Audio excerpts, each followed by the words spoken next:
I'm gonna do a quick video on my Buck 110 Slim Pro TRX. So far, my favorite remake of the classic 110.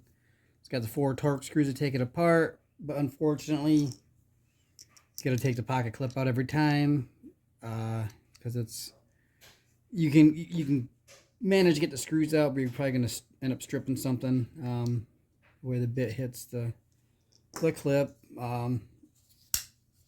Solid knife, no blade play, left, right, up, down.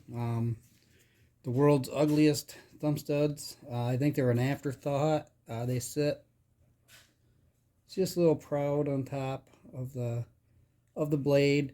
They're pressed on.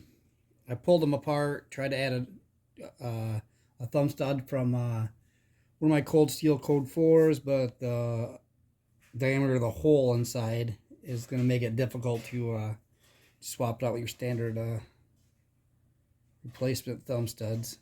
So I put them back on with some red Loctite. You'll get used to them. Action, it's stiff. It's a lock back. It's a Buck. I'll add some pictures. There's not any kind of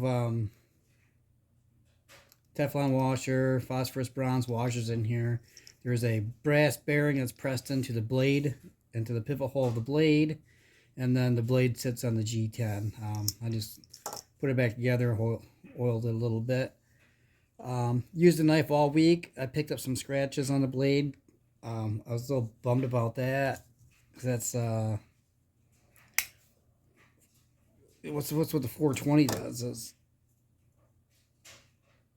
that's just a high polish. And this one's also 30 years old, but well, close 97, whatever that is, 26 years old. Great knife. Retired grandpa. That's my grandpa Buck.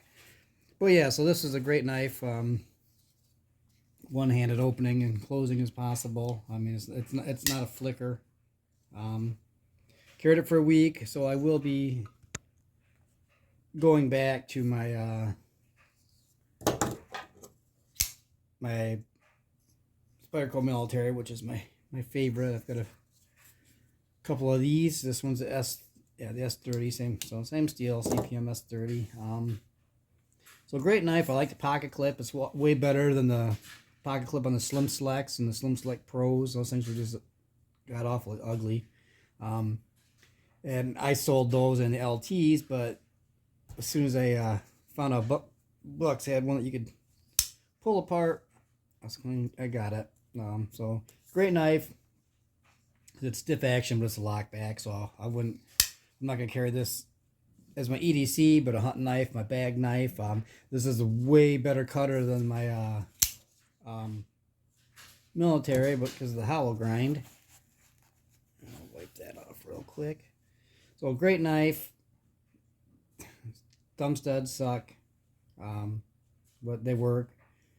Pocket clip, couple little grooves in here, so you don't have to pull a clip off every time you want to take it apart. And then it's got Buck's standard round stock leaf spring in there, which really stiff. I'm not gonna get my other knives off, but if you look at the cold steels and even the Buck 722, they're using a flat stock, so the spring, it's not as strong. But you know, this one's held up. I don't use these to flick, just one hand open. Yes, so it's the same round stock as their grandpa 110. Great knife. Not gonna EDC it anymore. I mean, I used it to strip wire. Oh, I had to swap a cord end. A bunch of stuff. Broke down some boxes. Oh, and opened up a clogged floor drain with it. It was just hair. It was the cap to the drain, clogged with hair. Cut it out of there. So great knife. Like the G10. No liners. We don't need a liner when you get a lock back. Goes all the way. Gonna stick to my military though. I will add some pictures of the insides of this. Great knife. Even the centering spot on. I wish I would have had a Slim Select to show, but I sold it. I did, and the other thing is there's a brass insert into the blade, so the pivot pin is actually quite thin, and I think it's thinner than the Endura or the Delica pin. I didn't take it apart to compare it. The lock bar pivot pin is a little shouldered screw, so there's no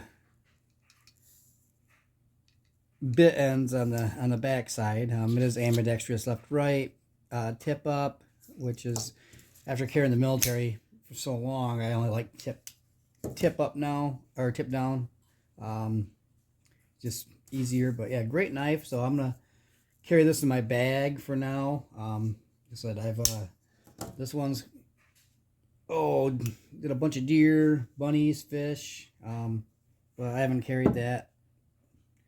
Haven't carried it in years. Every now and then I'll throw it on just for shits and giggles. Depends on what I'm doing, but much prefer the Spyderco Military. But this is the best version of the 110 besides the original that they've came out with. I'm quite happy with it, but I'll add some pics.